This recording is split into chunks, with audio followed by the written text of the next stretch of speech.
Galaxy AI, is it good or is it a gimmick? Today, we're going to find out. Let's go. So I've done comprehensive guides here on the channel about Galaxy AI, instructing you how to use it, showing you what it's like compared to the S23 Ultra versus S24 Ultra, and just seeing the experience of it and showcasing it. But I really haven't spoken about how effective it is, and if I think the features are good or gimmicky. Starting with the AI in the phone app. It's the live translation stuff, the thing that allows Samsung to take your phone calls and live translate them in real time to the person on the other end. Have I used it? No. Well, aside from demonstrating them on here, but I haven't actually used it or had a need to use it at all. Functionally, it's very good. It translates in real time. It does function a little slow, and sometimes the translation can catch a bit of a hiccup because it is processing the data on the phone. It is not being processed in the cloud. But the experience is generally pretty good. When I did demonstrate it, I've actually tried it with my father, who could speak both English and Italian. And from his point of view, it worked out okay. He was happy enough with the translation and the speed of it, but I just haven't had the need for it. Like, for me, the idea of it's great, but the actual execution of needing to use it isn't there. But I can understand from an overall sense of how it could be used by the right individual. It's just not me at this moment. So I'm going to label this in the gimmick category for now. It has the opportunity to be raised into good when I do eventually have a need for it, but right now it's just not there for me. While we're going along, feel free to grade your own gimmick or good AI features in the comments below. Curious to see how everyone else is using Galaxy AI. Next in the list is Samsung Keyboard. And I'm a big fan of Samsung Keyboard in general. I love its feature set, I love the autocorrect, I love the customization. That's probably my favorite part of Samsung Keyboard, is the ability to customize it. But the AI features, I have not touched them. And that is not to say that they're not good. Again, it's not a function issue. It's a personal issue of actually needing to use it. I consider myself to be quite handy at forming and constructing sentences. So for me, whenever I go to write out a sentence and I want to write it in a particular tone, I never really fail to write it the way I intended. I think I used it once. I think there was one instance where I found myself needing to do it. And the point of that is that it does actually work really well. It gives you good sentences to replace what you've come up with. For the writing styles is the first example I'll have. I just haven't needed or thought about using it. Whenever I'm writing a message, it's super quick. It's very needing to just get it out. And I'm not thinking about the structure of it in that moment. And it kind of is like, it's a quick interaction, so you forget that that toolbar is there. I think there should be some sort of prompt. Every time, maybe not every time, I can see how that would be frustrating. But sometimes, periodically, it would be nice to have a reminder that it exists, just so we can form a bit of a habit, because that's a big part of this. The other aspect to it, the translation part of the Samsung keyboard, for now it sits in gimmick, but I could easily move that into good in the right circumstances, especially as it works across a multitude of different messaging apps, not just Google Messages and Samsung Messages. It also works in WhatsApp, which is, of course, the most universally used messaging platform on the planet. So the keyboard in general, each individual function, I would say gimmicky with a slight leaning towards good eventually. But right now, they're sitting in the gimmick category, just for me, for my personal usage. But sometimes it's nice to know they're there, even if I don't use it. Next is the interpreter. And this is one of those ones where you don't think you need something like this on your phone until you find yourself in the situation. And that is when it just comes in handy. I am currently over in Italy, and obviously people in Italy speak Italian. And I've also been to Portugal, and people in Portugal speak Portuguese. So me not speaking either of those languages has been really handy to have the interpreter function on my phone, especially as you can download the language packs to your phone directly, and then it processes everything on device. So there's no need to be connected to a network for this to work, which makes it a very good feature to use overseas in particular. When speaking to people who are transporting you around, it's really good because it does work really functionally, and you don't have to rely on pressing the button. There is functions that'll make it conversational, where you talk and then they talk, and the phone will just kind of activate the microphones after each person has spoke. Very handy. Other features with it too, like asking for directions. Usually you do that opposite someone. So getting the chance to flip the card around and asking them across from one another and they can read it in the right orientation also really handy. So I'm going to rate the interpreter function as a good, and probably more than that, ending on the top end of the good scale, because it's very functional and has a great use case, and I've been using it. The next one is Samsung Notes. And this is the one, when I first saw it, I was probably most excited by it. As you can imagine, I am a huge Samsung Notes user. I went through and told you every single Samsung Notes feature that you can use Samsung Notes for in this video here. And I used most of them. Galaxy AI seamlessly, I thought, was going to slide into that process. There's 4 functions within it. There's the auto format, there's summarize, there's translate, and there's spelling and grammar. One of them I use near on every day. The other 3, unfortunately, haven't made it into my rotation. One of them I was really hoping it would. Let's see if you can guess which one that is.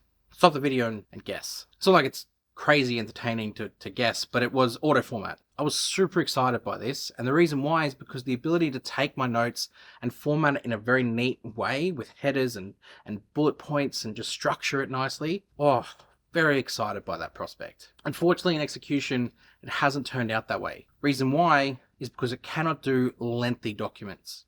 It can only do up to a certain point, and it makes an absolute point of telling you that once you try and do the whole document.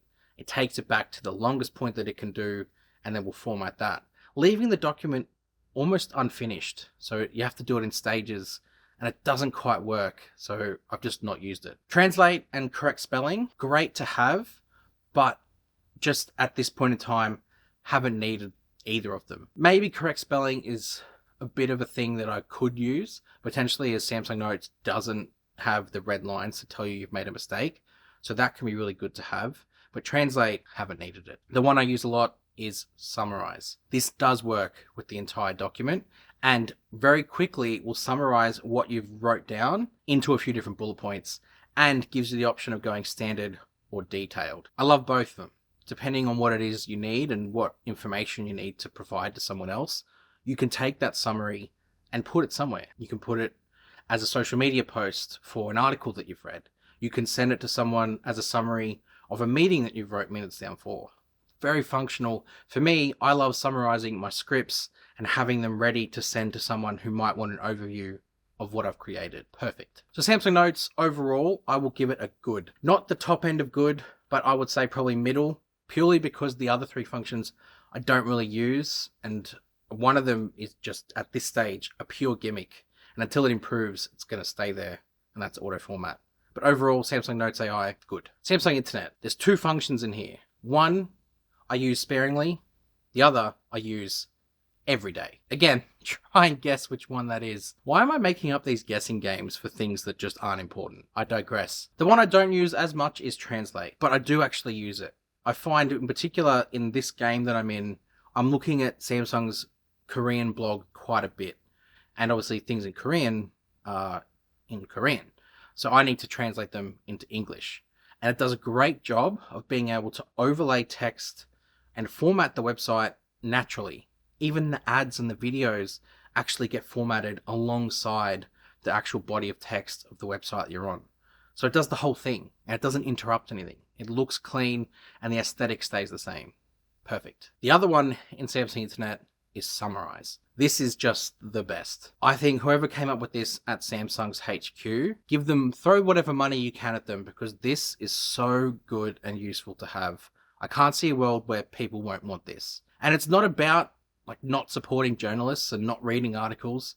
It's about using time more efficiently. Particularly for myself, I've got kids running around the house, and I don't want to be sitting there, as much as it can be relaxing, just on my phone. So having the ability to quickly go through content potentially that I want to consume, whether that be match reports, whether that be reading about Samsung, it gives me the option to take the article, consume it to a bite-sized information, and then quickly move on and be able to put my phone down should I need to. That is so handy and has been so good, particularly when it comes to football stuff. I read a lot of football articles, and having the option to just summarize the article and give me what I need to know, perfect. So Samsung Internet is at the top end of good scale. 100%. There is no 2 ways about it. It is a good, if not great, AI feature that Samsung have made this year with oneui 6.1. Well done. I've missed one, voice recorder. And I probably missed it because I haven't found a need for it for myself. I like the idea of it. To be honest, I like the idea of all of the features and functions Samsung have done. It can support a lot of broad applications. The voice recorder for myself, I just haven't found a need for yet. I think that might change if I ever work in a team again and might need to record a meeting and need to break down that meeting and summarize it, because the voice recorder can do that very well with the transcription and then the summary that it can create. I just haven't needed to do it yet. My friend Alex Gear and Tech over in the UK, congratulations Alex on passing 100,000 subscribers. Go sub to his channel, link in the description. He uses it to actually record his YouTube videos, take the transcription of that video and then put it into captions. Genius. I can think another step further that he could do with that. He could take and make a summary of what he's wrote down and turn that into a blog post or an article or a post for social media to explain what his video is about. So that's another way you could potentially use it. I myself just haven't used it for that way just yet, but there's a potential there. So at the moment, it's sitting sort of at the top end of Gimmick, potentially moving into good should I find the right use case. But they are there, I just need to explore it myself, which I haven't done yet. The last one in the advanced intelligence list is photo editor. This is the one that I guess gets the most hype and probably I would say gets used the most. It's the one that is most accessible. People take photos. People want to remove things from photos, and it's certainly the most visible in terms of removing things because you can see the difference it makes. And it actually translates into a very useful feature at the same time. Because it's not simply just an object removal tool where you're literally selecting something and removing it, because they've built the option to move things around in the photo, resize the photo, reorientate the photo with a different angle, and then fill in those gaps, because of all of those, it makes it way more functional than what it was with Object Eraser, as an example. And I do use this. I do sometimes spot things in the background of my photos that I don't want to be there. And Object Eraser would do a decent enough job in its time, but this recreates the background. And what I really love too is if it's a photo that's been taken in portrait mode and it's got that depth of field created, it artificially recreates that too. It puts that back in. And I don't think Object Eraser does that as well. I really love the generative edit function and what it does. So I'm going to put that firmly in the good category for myself because I do use it. Lumped into the photo editor, I'll quickly talk about the wallpaper. I don't use it. I love that you can do it. I like that it's there. I find it a little bit too limiting.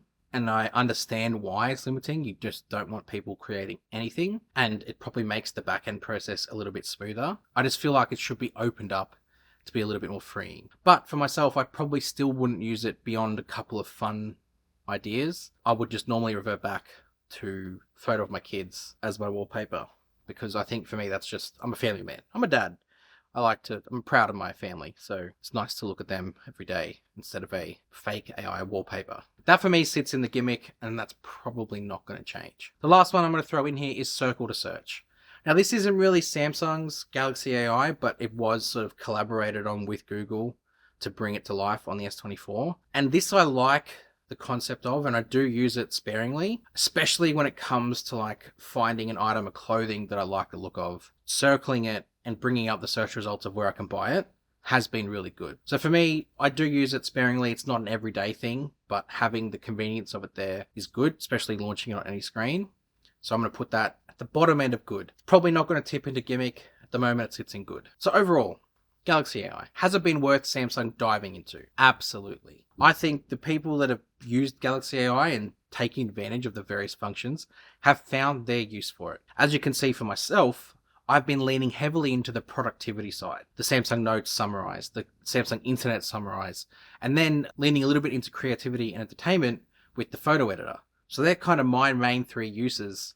And then sort of beyond that, the other stuff has been good for travel. So there's lots of different use cases that you can have. And even if some of them are gimmicks 95% of the time, there'll be that 5% where you go, oh, this is actually pretty good to have on a smartphone. So for that, Galaxy AI overall gets a good right now. Let's hope Samsung doesn't let it slip into the gimmick category and pushes ahead with it in the future. Make sure you subscribe to Tech with Benefits for lots of coverage of Samsung stuff, especially ahead of all the device launches that are likely to happen in the back end of the year. Come and follow me on my socials. I've got Twitter/X, also Instagram. I'll see you in the next one. Yo!